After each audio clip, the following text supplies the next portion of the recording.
Hi Sunshine, so for this week's video I'm going to be doing a video for my project, which is basically me and my friend Nick here. We're going to be talking about stereotypes in video games that are for girls, and so let's get into the video. So first question that we're going to be discussing is, what is Nick's point of view on girls and gaming, and what he thinks other people's views usually are of girls and gaming. So my view on girls and gaming is they're just like normal people, because I come from a family where my sister plays Garry's Mod 24/7. So yeah, I mean, she's like a moderator on the server. It's Trouble in Terrorist Town and Murder. And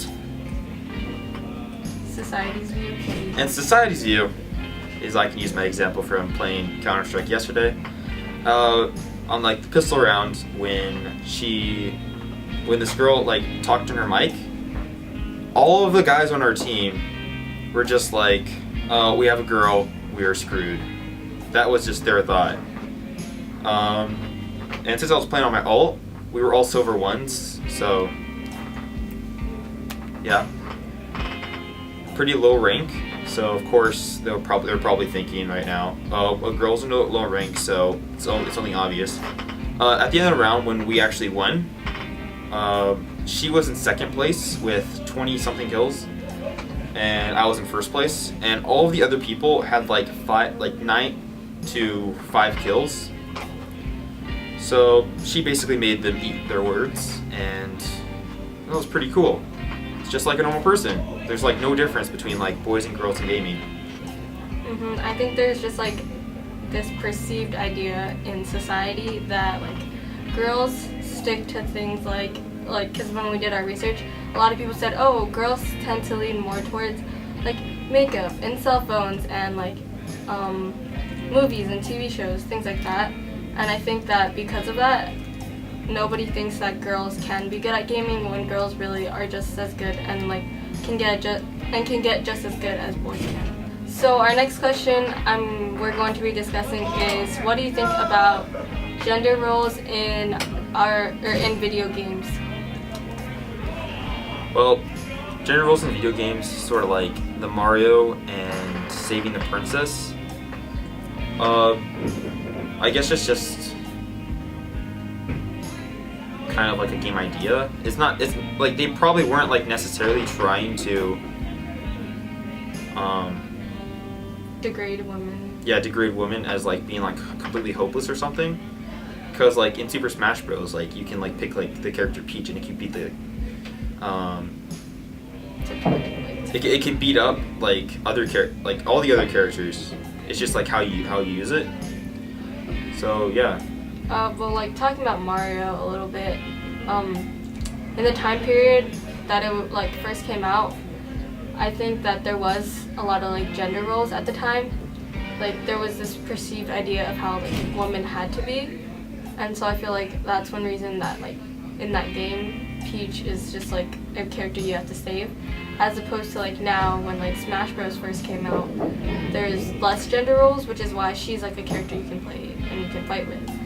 And to talk a little bit more about our research, when we researched, we found this little tidbit from an article, and it said that there's 4 typical stereotypes for females in games, and one is that they're seen as sex objects, one as the second was that they're seen as victims, the third is that in feminine roles, and 4 as heroes or action characters. Sorry, I had to burp on accident, okay. And it just made me smile. Okay. So to continue what I was saying, they like and also a little more statistics about it. In 1998, 41% of games didn't have any female characters, which I find pretty crazy, because I feel like by that time there wasn't, from what I've heard from like my mom and stuff, there wasn't that many gender roles. But I've seen how it is from video games. I feel like there probably was still a lot of gender roles, because I feel like video games can really reflect on a time period. What do you think? What about Zero Suit Samus? Okay, yeah, I guess. But I mean, she had like the main character gender role. Okay, well, then that brings me to... I never played that game before, but Yeah. That brings me to my next point, is that there's only 15%, so 5 out of 33 video games, or out of all of the video games where women are portrayed as heroes. And so like, okay, so you know, Samus. Zero Suit Samus. What are some games? Basically all other games that you can actually choose how your character looks like. Games like that. Like Skyrim or Minecraft. But I feel like games like Fable or like I don't know. I'm trying to think of some other games, but like Fable, for example. Fable, like, you know how you can choose your character? Well, the girl character, she's really like, her powers are really like pretty useless compared to like the boy character. What are in they? it. I can't think of it off the top of my head, but like if you've ever played Fable, you'll know what I mean. Like, I've tried playing as the girl character because, you know, I'm a girl, so I want to play as a girl character. But she doesn't have as many powers as the guy character does, which is really sad because, you know, I'm a girl, I want to play as a girl character, and I want to have like the same abilities as the guy character does, but sadly. Yeah, was the guy character like a main character? Yeah, the guy character. So was like the girl character character just like a side character or like a heroine? Yeah, she's like just a side character. Oh, And then. like, cause you can play Fable in like multiplayer, but and you can choose to be like the if you play multiplayer, then you have to be the girl, but like she can't do anything. She doesn't do anything. You just diss women in video games. No, I'm Hope you're saying. proud of yourself. Okay, no, I'm not dissing women. I'm saying that like it's really sad that how nowadays, as like open and like how open people are today, I find it really sad that there's still a lot of most video games, like the girl character isn't as great as the guy character, because I feel like by now like things like gender roles should be gone, but they aren't, which really sucks, but you know, it'll get better. That's cheesy.